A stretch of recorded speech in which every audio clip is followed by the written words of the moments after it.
Good morning po. Tayo po'y mag-aral ng salita ng Diyos. 1 Peter chapter 1, verses 23 hanggang 25. Sapagkat muli kayong isinilang, hindi sa pamamagitan ng kapanganakang may kamatayan, kundi sa bisa ng buhay at di nagbabagong salita ng Diyos. Ayon sa kasulatan, ang lahat ng tao ay tulad ng damo. Gaya ng bulaklak nito ang lahat niyang kariktan. Ang damo ay nalalanta at kumukupas naman ang bulaklak. Ngunit ang salita ng Panginoon ay mananatili magpakailanman. At ang salitang ito, ang magandang balitang ipinangaral sa inyo. Ngayon ituloy po natin sa chapter 2, verses 1 to 3. Kaya nga talikuran na ninyo ang lahat ng kasamaan, ang lahat ng pandaraya, pagkukunwari, pagkainggit at paninirang puri.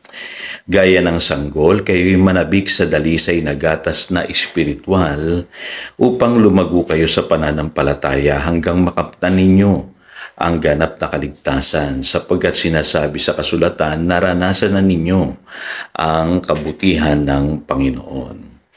Born again through the living and enduring Word of God. Alam niyo po, tayo pong mga Kristiyano nakasalalay po sa salita ng Diyos ang ating pong nagiging tagumpay sa buhay na ito.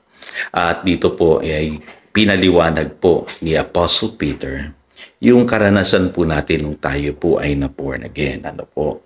Tayo daw po ay na-born again sa pamamagitan daw po ng salita ng Diyos. At alam ko po na sa buhay na ito, marami sa atin, hindi natin naintindihan kung ano talaga yung naganap sa atin nung tayo po'y na-born again. Ano po?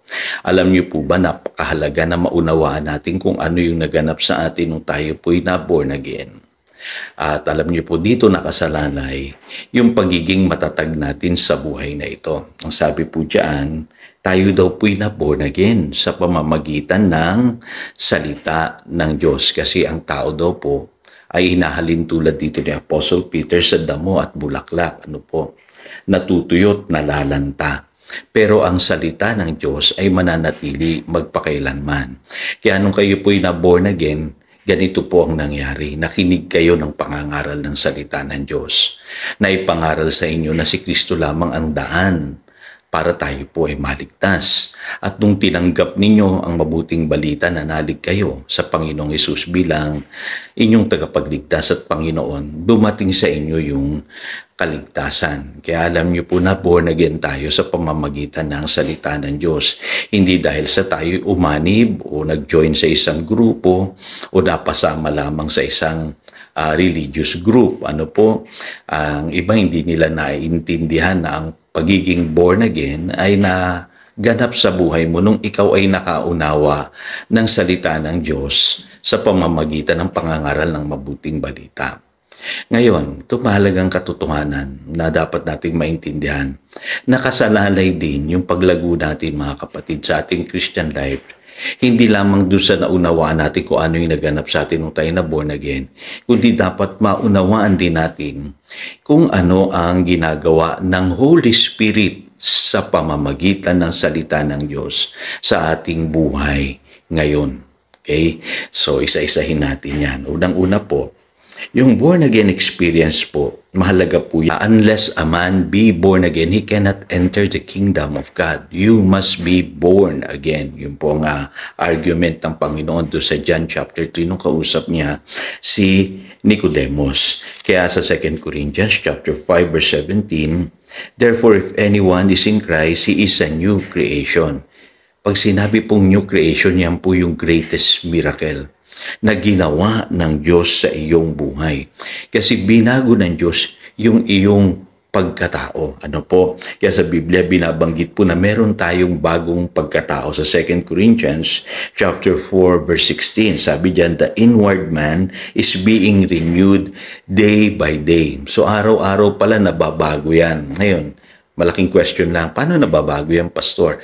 Pag nai-expose siya sa salita ng Diyos. Okay? Ngayon, yung luma naman natin pagkatao, sabi sa Romans chapter 6 verse 6, sabi dito, knowing this, dapat daw po alam natin that our old man was crucified with him, that the body of sin might be done away with, that we should no longer be slaves to sin. Dapat pala itong lumang pagkatao na taglay-taglay natin noon, dapat yan ay patay na. At hindi na nabubuhay pa. No? Pinalitan na yan ng bagong pagkatao. Kaya dito po maintindihan ninyo, yung born again experience, supernatural po yan eh. No, Diyos po ang may gawa niyan. Nung tayo nanalig sa Panginoong Yesus. Kaya nangyari sa atin yung miracle of all miracles, the greatest miracle, yung new birth. Ngayon, paano tayo isusustain ng Diyos? Isa rin po ang sinasabi ng Biblia sa pamamagitan po ng salita ng Diyos. Kaya sabi sa 2 Timothy chapter 3 verse 16, ang salita ng Diyos, God-breathed. Ibig sabihin yan ay inspired ng Diyos. Miraculous din po yan. At pagka natatanggap natin yan, hindi lamang po letra o salitang napapakinggan natin. Naitatanim po yan sa ating puso. At pagka naitanim po yan sa ating puso, yan po ang pagkain ng ating spirito. Yung po ang sinasabi ng Matthew chapter 4 verse 4. Hindi lamang sa tinapay nabubuhay ang tao, kundi sa bawat salitang nagmumula sa bibig ng Diyos. At maintindihan niyo po, kaya tayo na born again, tumuloy sa atin yung salita ng Diyos. Ganun po kahalaga yung salita ng Diyos. Miraculous po yan. At ang sabi sa James chapter 1 verse 18, He chose to give us birth through the word of truth. Kaya ang pagiging born again, hindi po yan emotional experience. Hindi porke ikaw ay nailubog na sa tubig, born again ka na. Hindi porke umiyak ka, ay na born again ka na. Kaya ka na born again, kapatid, nung naintindihan mo yung salita ng Diyos na naipangaral sa iyo at tinanggap yan ng iyong espiritu. Kaya mapapansin mo, kapatid, simula nung ikay na born again, lumalakas ka kapag nakikinig ka ng salita ng Diyos. Kasi bakit? Sa Hebrews chapter 4 verse 12, sabi diyan, For the word of God is living and active, buhay at makapangyarihan, sharper than any double-edged sword. Mas matalas pa sa tabak na magkabila ang talim. It penetrates even to dividing soul and spirit. Siya nakakaabot sa ating soul and spirit. Magkaiba po yung soul and spirit, ha? Sabi rito, dividing soul and spirit, joints and marrow, yan po yung ating katawan, and it judges the thoughts and attitudes of the heart. Yung ating isipan. So, ibig sabihin, Word of God lamang po ang nakaaabot sa ating spirit, soul, and body. Napakamakapangyarihan po ng salita ng Diyos. Kaya pag nakikinig kayo ng salita ng Diyos, nagkakaroon kayo ng pananampalataya. Lumalakas kayo, tumitibay kayo. Kasi naaabot niya yung ating spirit, soul, and body. Ito pa, even yung ating katawan. Sabi nga tayo'y gumagaling dahil sa pakikinig ng salita ng Diyos. Kasi there is life to those who find them and health among their flesh.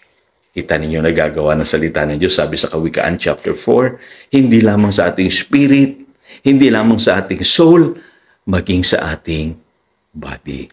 Kaya alam niyo po, katulad ng damo, katulad ng bulaklak, tayo po'y natutuyot na lalanta bilang tao. Pero ito po ang ginagawa sa atin ng Holy Spirit. Through the Word of God, nararanasan natin yung supernatural life na ibinigay ng Diyos sa atin. Kaya makikita nyo na po, dapat talikuran natin yung lumang buhay natin. At katulad ng sanggol, pakanasain natin yung pong salita ng Diyos na parang gatas. Dahil ang sabi rito, naranasan na ninyo na ang Diyos ay mabuti. Ang kinabukasan natin, napakahalaga. Bakit po? Nakasalalay yan sa ating pagtanggap sa salita ng Diyos. Napakaganda po ng buhay na inilaan sa atin ng Diyos. So again, ito si Pastor Jojo, nagpapaalala upang daluyan tayo ng pagpapala, manatili tayo sa kanyang salita. Good morning.